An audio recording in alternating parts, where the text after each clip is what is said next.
Hello students.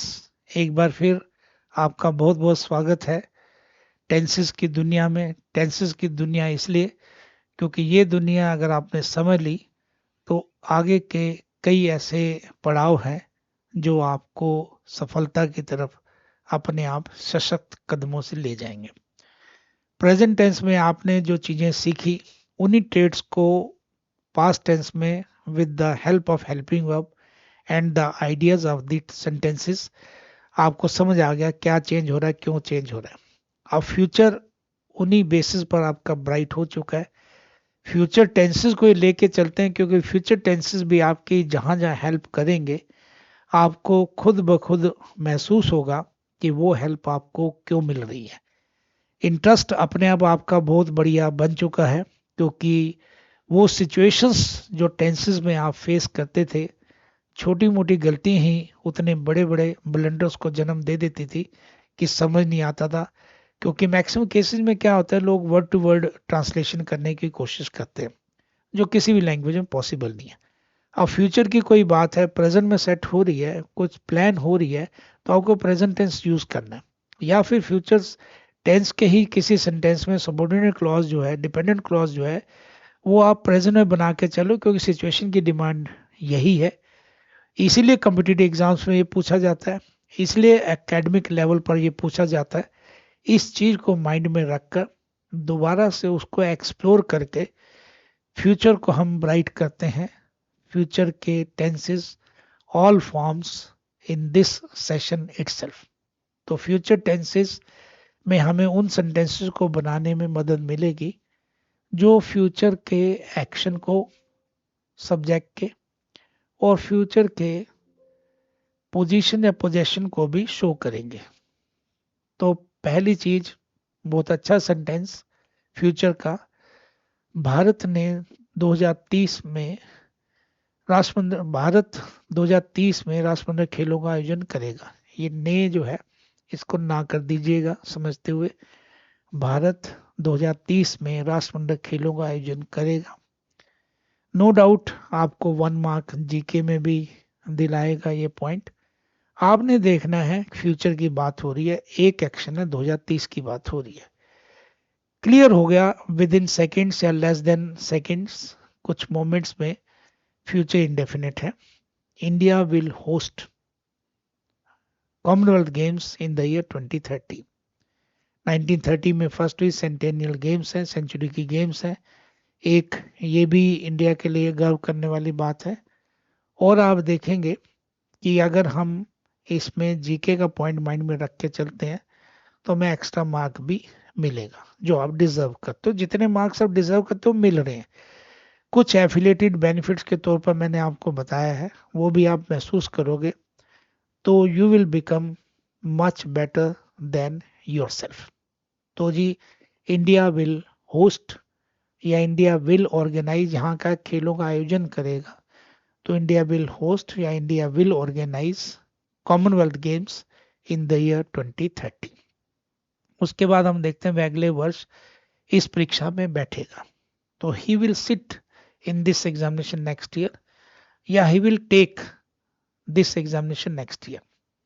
अब देखते हैं एग्जाम देने के लिए टेक द एग्जाम को अगर माइंड में रखेंगे थोड़ा फायदा ये हो जाएगा कि एग्जामिनर के पॉइंट ऑफ व्यू से कोई टीचर एग्जाम दे रहा है, एग्जाम दे रहा है मीन्स परीक्षा पत्र दे रहा है, तो is giving you the test, you are taking the test. Exam देने के लिए, परीक्षा देने के लिए, to take the exam, please mind it. वह अगले वर्ष इस परीक्षा में बैठेगा। He will take this exam next year. Sakshi computer पर काम कर रही होगी। Sakshi will be doing her work या working on the computer. Again एक पॉइंट आता है आपका डिटर्मिनर्स का, आर्टिकल्स का। कंप्यूटर कॉमन नाउन है। कॉमन नाउन आर्टिकल के बिना, डिटर्मिनर के बिना नहीं यूज होगा in maximum of the cases. इससे द लगाना है कि साक्षी ने जो अपना कंप्यूटर सेटअप किया वहां काम करे, तो द लगाना जरूरी है। Sakshi will be doing her work on the computer. Future continuous, will be plus plus V plus I N G. Rajesh इस कार्य में पारंगत हो जाएगा। पारंगत का मतलब स्किलफुल, एफिशिएंट। अब आप देखेंगे हो जाएगा में भी सिंपल फ्यूचर में एक एक्शन की बात हो रही है।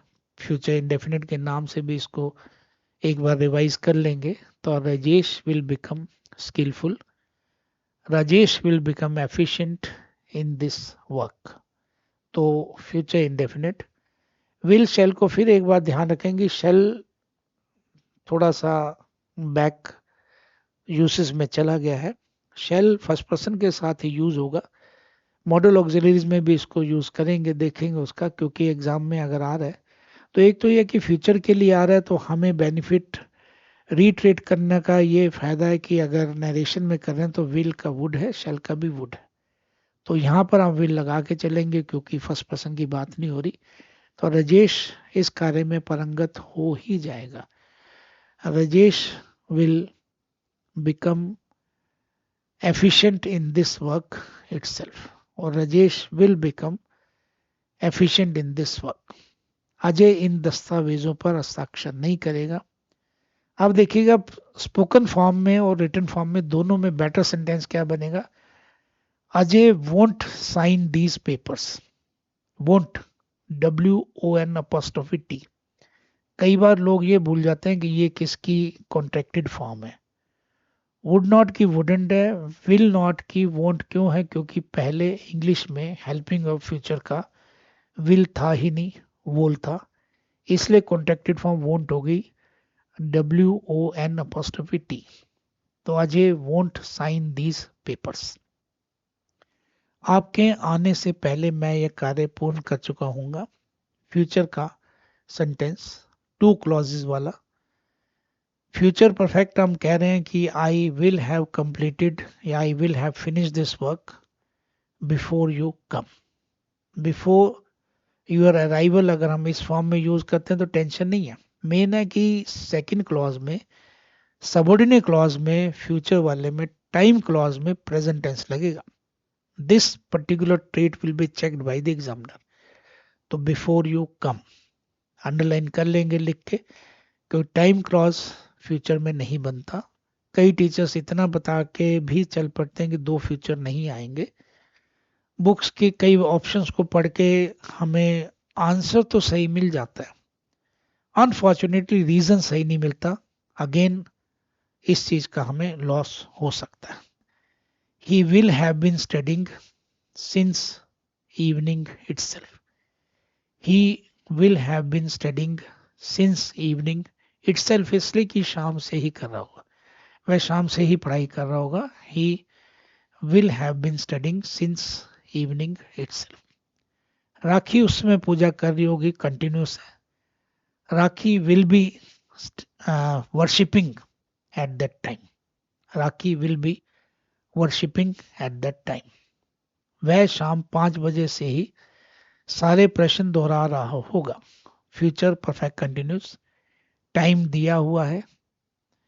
मान लो 7 बजे के कंटेक्स्ट की बात हो रही है तो 5 बजे से दोहरा रहा होगा, और जिस समय हम जाएंगे तब भी दोहरा रहा होगा। तो he will have been revising all the questions since 5 PM। Evening लिखा है तो आप 5 o'clock इन द इवनिंग कर लेंगे। तो बेटर यही है कि आप एक टाइम में एक कंटेक्स्ट में यूज करें। He will have been revising all the questions, maths के कर रहा है तो all the sums since 5 in the evening. मैं इस भाषा को सीखने के लिए कोई कोर कसर नहीं छोड़ूंगा। ये इडियम आपको एग्जाम में मिलता है, आपने सुना होगा, to leave no stone unturned. कहीं पे भी आप इसको यूज कीजिए, आप नहीं यूज करेंगे एग्जामिनर आपसे पूछेगा to leave no stone unturned. तो I will leave no stone unturned to learn this language. I will leave no stone unturned to learn this language. अब नेक्स्ट स्लाइड में देखते हैं कि जो अलग ट्रेड के फ्यूचर के हैं, सेंटेंस को पढ़ के ना हेल्पिंग वर्ब में दिक्कत होगी ना मेन वर्ब में दिक्कत होगी। मनोज तब तक इस धारावाहिक की सभी कड़ियां देख चुका होगा।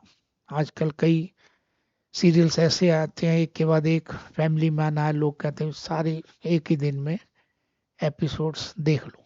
तो उसी चीज को माइंड में रख के सेंटेंस बनाया गया आपके लिए। लेकिन पहली चीज देखनी है कि टेंस कौन सा, फ्यूचर परफेक्ट। तो Manoj will have seen, movie देखनी हो तो सी मूवी, वॉच नहीं आता, टीवी के लिए वॉच आता है। तो Manoj will have seen all the episodes of this serial. Manoj will have seen all the episodes of this serial. हमारे राष्ट्रपति कई देशों की आधिकारिक यात्रा कर चुके होंगे। Future perfect. Our president will have paid official visit to many countries. Our president will have paid official visits to many countries. तब तक वह इस बात को मान चुका होगा। He will have admitted this fact, अगर थोड़ा जोर डालें, नहीं तो he will have accepted this point by that time. He will have admitted this fact by that time, उस समय तक, टिल दैट टाइम भी ठीक है। मैं ही वहां जाऊंगा और उससे बात करूंगा। मैं ही के लिए आई माई सेल्फ। ध्यान रखिएगा, आज एग्जाम्स में ये क्वेश्चन बार बार आ रहा है, आगे भी आएगा। सिर्फ एग्जामिनर कहता है रिकॉग्नाइज कर भी, आप आइडेंटिफाई करके बताइए कि इस सेंटेंस में एम्फेटिक प्रोनाउन कौन सा है। काइंड्स ऑफ प्रोनाउन में हम ये भी देखेंगे कि सेल्फ और सेल्व्स लगाने से एक वर्ड में एम्फेटिक और रिफ्लेक्सिव प्रोनाउन की क्वालिटी आ जाती है। The main difference lies in the usages. अगर कह रहे हैं मैं ही, अगर आज एक कल ही, तो टुमारो इटसेल्फ, क्योंकि वहां एम्फेसिस लाई कर रहा है कल में। यहां बात हो रही है मैं ही वहां जाऊंगा और उससे बात करूंगा। I myself will go and talk to him. Talk to him, speak with him. ध्यान रखना, talk to, talk as a verb, to. Prepositions अलग हिसाब से जब आप इन सेशंस में करेंगे, मजा इसलिए आएगा क्योंकि गलत और ठीक प्रेपोजिशन का फर्क आपको पता चलेगा। इन और इनटू में मूवमेंट का फर्क है, ये पता चलेगा। प्रेपोजिशन अभी जिस हिसाब से आपके माइंड में, उनको थोड़ा देख के चलिएगा। टेक्निकली, ग्रामेटिकली जब पता चलेगा तो राइट ऑप्शन पर ही आप रुकेंगे एग्जाम में, गारंटी 100% लेके चलनी है। तो मैं ही वहां रुकूंगा भी अलग से। एक तो यहाँ फ्यूचर टेंस को आप पक्का कर रहे हो, दूसरा आपको जो बेनिफिट हो रहा है एम्फेटिक प्रोनाउन को सीखने का। अगर यहाँ पर हो मैं वहां जाऊंगा खुद ही, तो I will go there myself. ये रिफ्लेक्सिव प्रोनाउन होगा, इस चीज को अलग से नोट कर लीजिए। अगर आपको भाई एक्स्ट्रा मार्क्स मिल रहे हैं तो नो डाउट आपकी पोजीशन में, आपके रैंक में इजाफा कर रहे हैं। अभी सीख लेंगे, प्रैक्टिस कर लेंगे तो टाइम बच जाएगा, ये भी बहुत जरूरी है। फिर इसके बाद देखिए ग्रोथ रेट की बात होती है। कई बार आता है कि 6.8 से 7.4 के बीच में इंडिया की ग्रोथ रेट हो जाएगी, जैसे जैसे इंडिया ग्रो कर रहा है। हम कहते हैं 7% तक हो जाएगी। फ्यूचर की बात है कि इस ईयर एंड तक, या वित्त वर्ष नहीं लिखा, नहीं तो 31 मार्च की बात होगी। सिंपली वर्ष लिखा है तो भारत इस वर्ष में 7% विकास दर प्राप्त कर लेगा। India will achieve, the India will attain, India will get 7% growth rate. India will achieve, India will get 7% growth rate. Future indefinite एक एक्शन। इस रिक्तिका के लिए, रिक्तिका मीन्स वैकेंसी के लिए, कई विद्यार्थी आवेदन करेंगे। तो many students will apply for this post. Many students will apply for this vacancy. तो ये भी ध्यान रखेंगे कि मैनी स्टूडेंट्स है, विल ही आना है। शेल का रेस्ट्रिक्टेड यूज हो गया। क्या वे हमें इस आयोजन के लिए आमंत्रित करेंगे? Interrogative sentence. Will they invite us for this? अब आयोजन की बात होगी तो फंक्शन कर लीजिए, या फिर कोई और वर्ड आपके माइंड में एग्जामिनर डालने की कोशिश करता है तो जस्टिफाइड वे में देखना है क्या वो वर्ड वहां सूट कर रहा है। जैसे इस अपॉर्चुनिटी के लिए, इस ओकेजन के लिए, तो आपने ध्यान रखना है वर्ड टू वर्ड हिंदी से इंग्लिश बनाने की कोशिश मत करिएगा। ग्रामर से कंप्रोमाइज आप कर नहीं सकते, और वर्ड से कंप्रोमाइज नहीं करना, लेकिन सिचुएशन को माइंड में रखना है, क्या वे हमें इस आयोजन के लिए आमंत्रित करेंगे, will they invite us for this function या for this on this occasion के लिए ऑन आएगा। मैं भी कल सुबह सैर करने जाऊंगा, आई will also go for a walk. या फिर अगर हम कहते हैं कि आई will go for a walk also, तो तब बात थोड़ी सी अलग हो जाती है। तो I will also go for a walk tomorrow morning. Rakhi इन प्रश्नों को झटपट हल कर देगी। झटपट के लिए सिंपल सा वर्ड माइंड में आता है, इमीडिएटली। इसके लिए एग्जाम में कई बार इडियोमेटिकल एक्सप्रेशन पूछा जाता है, इन ए जिफी, GIFFY। तो Rakhi will solve these sums या Rakhi will answer these sums in a jiffy, immediately. तो अगर आप झटपट की बात कर रहे हैं तो क्विकली, इमीडिएटली और इन ए जिफी। तो ये सारे टेंसेस आपके क्लियर हो गए। रिवाइज करते रहिए ताकि इन्हीं के बेस पर जो अदर एस्पेक्ट्स हैं इंग्लिश ग्रामर के, वहां पर आपको किसी भी तरीके की मिस्टेक, एरर, ब्लंडर का सामना ना करना पड़े। So please keep waiting for the next session. We will learn so many best things for the exam. Thank you very much. God bless you.